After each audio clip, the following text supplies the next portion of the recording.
the Humans of Hemp podcast. Be part of the conversations we've never had and the stories we've never shared. So, let's dive in.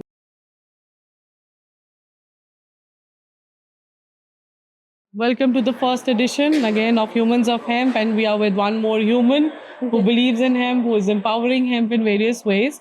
And let's hear it from Dr. Zoe herself. Thank you for having me. My name is Dr. Zorazai Maroweke. I'm from Zimbabwe. I'm the founder and CEO of the Zimbabwe Industrial Hemp Trust, which is basically the national champion for the legal inclusion of cannabis in general in Zimbabwe. Yes. But we have a primary focus on industrial hemp and its socio-economic and environmental benefits. How long has been that you're doing this, and your experience in those years? I think as an active lobbyist, I think it makes it the 9th year that I've been actually doing this work. And how do you see the system in Zimbabwe working towards the hemp? Has it been accepting? Has it been very difficult to work with? Or are there people more open there? They have a scientific mindset to understand that? Or they still look at it like a recreational thing?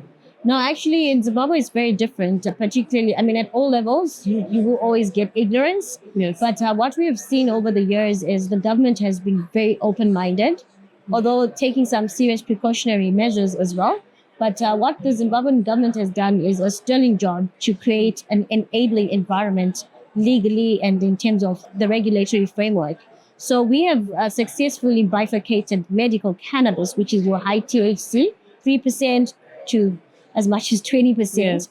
from the industrial hemp industry, which is any cannabis of 1% and below, which is a recent development again, the 1%, because we were also at 0.3%. Oh. So the attitude from the policymakers has been very positive, very supportive, and we've created a very competitive environment in the African region in terms of where you can do hemp as a business. In terms of the medical professionals, there's been a lot, we need to do a lot more education, and I've been part of a program where we have facilitated a scholarship for 100 doctors to be trained on endocannabinology. Because people want to know about hemp, they want alternative medicines, but then who is going to educate them if their own doctors are not Yes. educated? So you do get a bit of ignorance from the professionals themselves, but you'll be surprised ordinary people know about hemp. The churches have been very supportive once they knew it's not marijuana. Yes. So I think the Zimbabwean landscape is very different in terms Yes. of the public perception. That's great. How do you see that thing in India? Like, different things are happening. And did you have the same kind of challenges earlier? Or no? Well, in the beginning, you always had the security wanting to know who you are, why are you pushing this, because I was quite a bit aggressive Yes. in my lobbying, but because I was much younger, Yeah. and I was very brave, Yeah. I really actually didn't know what I was dealing with, but I was very passionate. So I did have, members of the security department not really understanding who I was, what I was trying to do. Yes. But then I also started educating them. And then, the only problem that I actually have is, when people want to do hemp, Yeah. want to use hemp to actually do the wrong things. Yes. Because hemp is easier. Yeah. So some people get a license to do hemp and want to, but at least the law is very clear and the consequences are very serious. Yes. But the fortunate thing is if you have your license, nobody bothers you. Okay. Education is not illegal. Talking about crime does not make me a criminal. Talking about cannabis does not make me a recreational user, Yes. does not make me a drug lord. Yes. So I think that's the level of ignorance. And it's Yes. not just in India. You get that in so many other jurisdictions that have not actually moved. So it's going to take the private sector, all parties of the private sector, to do the education and awareness. That you can't compromise. Yes, You yes, have to do it. It's exhausting, but it's worth it. Educate everyone. Don't make assumptions that because someone is rich, they will understand what hemp is. Yes. Don't make assumption that because someone is very educated, Yes. they will actually be very ignorant. Think about And it. Yes. even if someone holds public office, Yes. you will be surprised how ignorant you write a document. we are in India, so we won't be surprised. Exactly. So, I had situations where I submitted a white paper and then you go in the meeting the next day and a whole government official is saying, so doctor, are you sure we're not going to get high on him? I'm like, that was on page 2. That's right. true. So Nobody wants to make that effort. yeah, you can't give up on That's education and awareness. Yeah. That's true. So, since you have helped in the policy framing, you have been working so long. Do you think some policies are only favoring industry, some policies are favoring farmers? What is the kind of a balance that you have created in Zimbabwe, and what is the kind of economic growth that you have seen because of it? Okay, so in terms of policy development, for us, it's actually an ongoing process. Yes. Like I said, what Zimbabwe has done well is the legal and regulatory framework. Yeah. So policy, we are actually creating it as we go. Yeah. So government has opened up to say, let the industry flourish. We will learn as we go and we fix it together. Because feedback comes from private sector to say, Mr. Government, maybe the fees are too expensive. But when initially they were there, everybody thought it was fine. But as you go, you start to see maybe this won't work for us or this is working really Yes. well for us.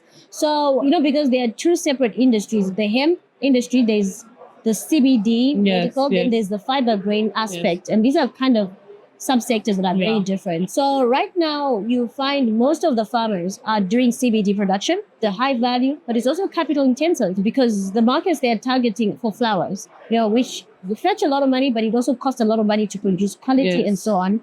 And we don't have many players in that sector. I think at most we have like 20 farmers across the country Okay. who are doing like commercial production.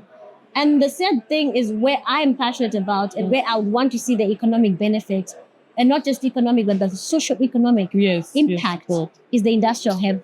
And it hasn't taken off because of the lack of knowledge, the huge knowledge gap that we have on the agronomy of hemp, the making of the paper. I think this is why Yes. it's important to be at something like this, where you actually learn what others are doing in terms of technologies and so on. So if we can fix that knowledge gap, the Yeah. farmers will have an alternative cash crop Yes. that will give them more revenue, that will improve their livelihoods, Yes. that will create new jobs. So the potential is there. We've just started, but we are not yet Yeah. where we want to be. So you believe that education and research is definitely the way to go ahead yes. in any country that is probably waiting to do some kind of development in hemp. Yes. And coming back to the buds and the recreational or the medicinal use of the buds, is there a capital intensive job to even manage that? Are they barcoding it? Are they scanning it? Are they keeping a aerial surveillance on it? What are they doing? In terms of the regulator, Yeah. the regulator says they're going to do that work, but it's very hard work. So we don't actually see them implementing it at the end of the That's day. why people are not doing it. No, no. The good thing is those in the medical, like the high THC industry, Yeah. because of the market dictates, they have to have software for traceability. Yeah. Because it's just easier to sell your product when someone can actually trace how you grew it and so on. But government does inspections. The regulator does inspections. They also watch the quality that goes out of the country. But the private sector is self-regulating. They're very responsible. They'll try to make sure they have tight security on their plantations. They have these, traceability software. So people do try their best. Yes. And just to end it on a good note, do you see some collaboration, especially like you visited here, you've met a lot of people? What are the particular exciting things that you see that this is a synergy point, and you would want to develop that synergy more with Indian market and the Zimbabwe collaboration? I see. So I found so many areas of collaboration in education and awareness, obviously in investment opportunities, particularly funding and the technology as well, expertise, intellectual property. I think those are quite a number of things that we definitely could collaborate. And also benchmarking, sharing our experience in terms of developing the Indian policy. So there are many areas. I mean, India and Zimbabwe have got a very long history and relationship, Yes. and not just in trade, but the comradeship has always been Exactly, and coming together, that China has overtaken everything, and we see the stats going up, and we feel, oh, Indian hemp is nowhere to be seen, and we are not even in the landscape. We're not talking about it. China is a very interesting dynamic because they are big, but India is also big. Yeah, we are the So what is manpower wise. And China also has very prohibitive laws, but they have strategically positioned themselves to control, and avoid the proliferation of drugs. But they've not deterred themselves from the opportunity. So now I know they are planning to do at least 1.3 million hectares of hemp because they are moving away from cotton, and that could cause a serious seismic shift from the textile industry. So we all have to wake up because once China does it, it becomes a bit difficult for everybody else. In India, we can concentrate more on the land race, on the Indian and Himalayan hemp, and bring out more study, more researches, and develop, because India has that scientific temperament where people are sort of doing such things, especially for the agriculture field. but I think there's more to be done. No, definitely. So everybody is special in their own way, and Yeah. we should always pick Yes. what the other is really good at. And I'm very happy to have been here, and thank you for having me on your podcast. Thank you. Thank you so much.